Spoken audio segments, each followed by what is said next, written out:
নমস্কার বন্ধুরা, জ্যোৎস্নার রীতিকথায় একটি নতুন পর্বে তোমাদের সকলকে স্বাগত জানাই। বন্ধুরা, আজকের পর্বে আমরা জানবো 2026 সালে শিব চতুর্দশী বা শিবরাত্রি কত তারিখে পড়েছে, তার পূর্ণাঙ্গ সময়সূচি এবং এই সংক্রান্ত নানা প্রশ্নের উত্তর আজকের পর্বে জানতে পারবো। তাই স্কিপ না করে পুরো পর্বটি দেখো। ভালো লাগলে সবার কাছে অবশ্যই শেয়ার করে দেবে এবং পরবর্তী ভিডিও পাওয়ার জন্য পাশের বেল আইকনটিকে প্রেস করে রাখবে। তাহলে চলো আজকের পর্বটি শুরু করি। বন্ধুরা, দেবাদিদেব মহাদেবের আরাধনা করার সর্বশ্রেষ্ঠ দিন মহাশিবরাত্রি।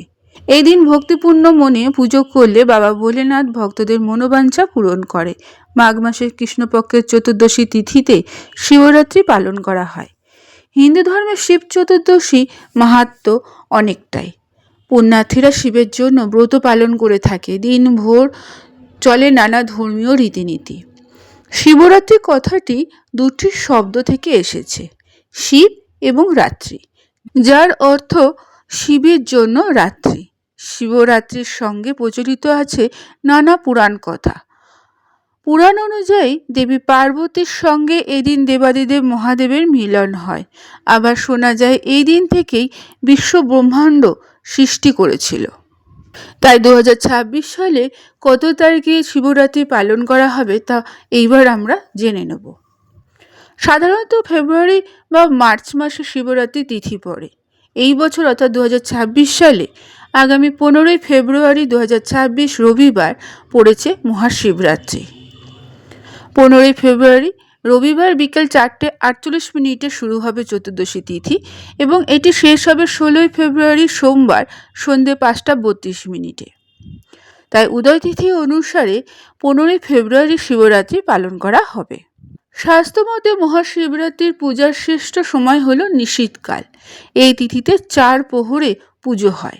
অনেকে কোনো একটি প্রহরে বা 4 প্রহরেই পুজো করে থাকে। শাস্ত্রমতে মহাশিবরাত্রি তিথিতে সন্ধ্যাকালে স্নানের পর শিবের পুজো করা উচিত। বিশ্বাস অনুযায়ী ব্রত পালনের পূর্ণ ফল লাভের জন্য সূর্যোদয় থেকে শুরু করে চতুর্দশী তিথি অস্ত হওয়ার মধ্যকালের সময় পর্যন্ত ব্রত সমাপ্ত করা উচিত।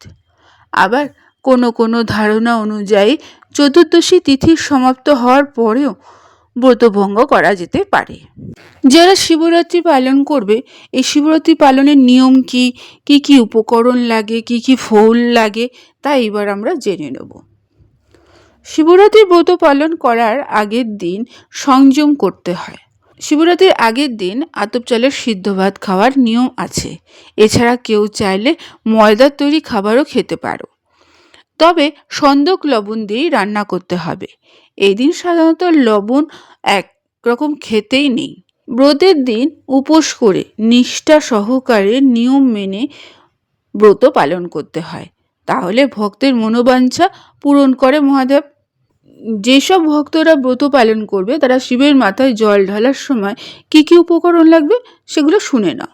প্রথমে বলি গঙ্গা জল। এই গঙ্গা জলের মধ্যে জল, দুধ, ঘি, মধু, চিনি মিশ্রণ করতে হবে।